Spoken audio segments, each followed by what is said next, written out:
அதாவது 2 பவர்ல 4 அதுக்கு மேல பவர்ல 3 அப்படின்னு ஒண்ணு இருக்கு. அடுத்து 2 பவர்ல 4 பவர்ல 3 அப்படின்னு ஒண்ணு இருக்கு. ஸோ இந்த 2ல எது பெருசு? ரொம்ப பேசிக்கான ஒரு மேத்ஸ் இதுல வந்து தெரிஞ்சுக்கலாம். அதாவது 2 பவர்ல 4 அதுக்கு மேல பிராக்கெட் அதுக்கு மேல பவர் இருந்துச்சு அப்படின்னா, பவருக்கு மேல பவர் இருந்துச்சு அப்படின்னா 2 பவரையும் மல்டிபிள் பண்ணணும். சரிங்களா? அப்போ 2 பவர் 4 இன்டு 3 12. 2 பவர் 12 அப்படிங்கிறது இதனுடைய வேல்யூ. அதே மாதிரி இங்க ரைட் 2க்கும் இருக்கிற டிஃபரன்ஸ் என்னன்னா பிராக்கெட் மட்டும்தான் இல்லைங்க.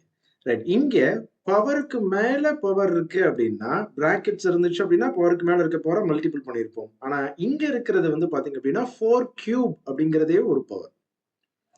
ரைட் 2 பவர்ல 4 கியூப் 4 கியூப ஒரே ஒரு பவரா மாத்தணும் அப்படின்னா 4 கியூப்னுடைய வேல்யூ எழுதலாம் 2 பவர் 64. இப்ப இதுல பெருசு எது அப்படின்னா 2 பவர் 64